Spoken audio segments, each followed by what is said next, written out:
Eh bien salut à tous mes fans d'horreur, le mois de l'horreur est présent et c'est clairement le bon moment pour vous parler encore de jeux d'horreur sur cette chaîne. Donc pour une nouvelle fois sur la chaîne YouTube, nous allons parler de plusieurs jeux d'horreur gratuits sur PC que vous allez pouvoir directement télécharger après cette vidéo. Car oui, les jeux que je vais vous présenter aujourd'hui sont tous disponibles sur Steam et ce gratuitement. Par contre on ne va pas se mentir, ne vous attendez pas à des jeux de la qualité d'un Resident Evil ou encore d'un Outlast. On parle là de petits jeux vraiment indés, souvent fait par une seule personne. Mais vous allez le voir, malgré le développement sommaire, voire même rustique, les petites pépites d'horreur que je vous ai trouvées sont vraiment intéressantes dans leur idée et leur concept. On retrouve un peu cette vibes des jeux d'horreur de 2012 type Slenderman. Et comme la première vidéo sur ce sujet avait beaucoup plu, voilà la deuxième partie. Alors maintenant que vous êtes prêts à entrer dans le monde de l'horreur, c'est parti pour cette nouvelle vidéo. Numéro 1. Jak. Voici un jeu qui reprend beaucoup de mécaniques du très célèbre Slenderman.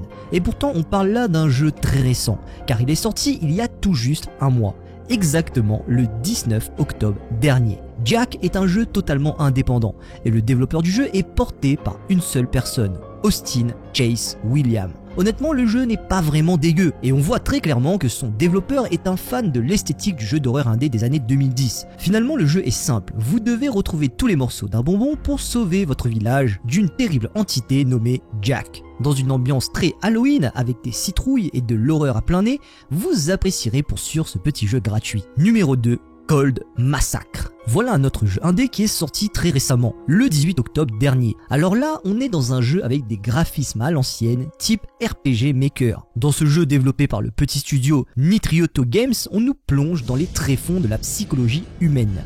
Donc oui, l'horreur de ce jeu n'est pas tant dans les screamers ou encore les entités qui pourront vous attaquer, mais plutôt dans les actions en lui-même des divers personnages de ce jeu. Car en effet, dans ce jeu qui contient plusieurs fins, vous allez voir que chacun de vos choix ont des conséquences dramatiques. Numéro 3. Red Haven. Des mystères se cachent dans le monde de Red Haven, et à vous de les découvrir. Dans ce jeu gratuit, à ambiance horrifique, vous allez croiser une multitude d'entités bizarres et qui surtout ne vous veulent pas que du bien. Finalement, Red Haven a tous des grands jeux d'horreur indés de l'époque 2010. C'est pour ça que je suis sûr que ce jeu saura vous faire frissonner comme il le faut. Numéro 4. The Complex Found Footage. Les found footage ou encore les images perdues sont un sujet qui passionne bon nombre de personnes sur le net. Et voici un jeu qui rend vraiment hommage à ce sujet. Dans ce complexe, vous allez vous retrouver dans une multitude de found footage où il faudra investiguer pour comprendre ce qu'il se passe. Car vous allez le comprendre assez vite que chaque image, chaque vidéo, chaque footage cache un secret terrifiant. Comme on dit, le diable se cache dans les détails. Et même les images les plus calmes peuvent cacher une tempête. Un jeu plein de mystères qui saura vous faire frissonner. Numéro 5. Alors je ne tenterai même pas de prononcer le nom de ce jeu, car comme vous l'avez compris, ni son titre, ni le jeu en lui-même n'a été traduit. Mais apparemment les kanji du nom du jeu seraient du chinois, et sa signification serait « café du silence » en français. Ce qui est plutôt logique, car dans ce jeu nous allons nous retrouver dans un café où il se passe des choses bien étranges. Alors malgré que ce jeu fait partie du type RPG et qu'il faut avoir une compréhension de l'univers pour l'apprécier totalement, je dois vous avouer qu'après quelques heures de jeu passées sur celui-ci, je reste stupéfait. Le jeu est vraiment bizarre, mais dans le bon sens du terme. Il fait référence à bon nombre de légendes de l'horreur, notamment la fondation SCP. C'est pourquoi je tenais à vous présenter ce jeu, même si je sais très bien que tout comme moi, vous n'allez pas comprendre le fond de son histoire. En tout cas, il est gratuit et s'il y a parmi vous quelques personnes à l'aise en chinois, alors n'hésitez pas à tester ce jeu et à nous résumer toute l'horreur qu'il contient dans les commentaires.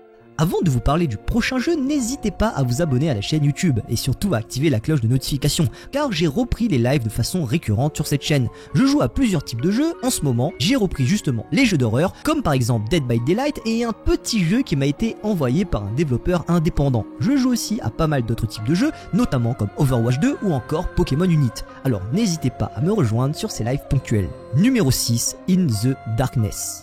Voilà un autre jeu très récent, sorti le 22 septembre dernier. Comme vous le voyez dans cette vidéo, je vous présente bon nombre de jeux qui ne contiennent même pas encore de gameplay disponible sur YouTube. On est là dans de la pure exclusivité et surtout les dernières pépites d'horreur qui sont sorties sur la plateforme Steam. Alors pour ce jeu développé par Little Glyph Games, le topo est simple. Vous êtes dans le noir, avec pour seule source de lumière votre petite lampe, et vous devez retrouver votre chemin. On le sait tous, le noir fait partie des premières peurs de l'humanité. Un jeu indé vraiment bien fait où la pression est bel et bien présente. À noter que le jeu est encore en bêta et une mise à jour Halloween a vu le jour qui a rajouté bon nombre de contenus au jeu. Numéro 7, Signer 97 Prologue. Vous connaissez Massacre à la tronçonneuse? Eh bien ce jeu tire très certainement son inspiration de celui-ci. Dans ce slasher-like, vous allez devoir fuir, et très rapidement, car une personne en veut à votre peau, et avec sa tronçonneuse en plus, il est prêt à vous découper en morceaux. Alors fuyez pour votre vie.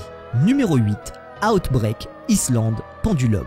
Voilà un survival horreur vraiment intéressant, et surtout avec un super design vraiment très plaisant.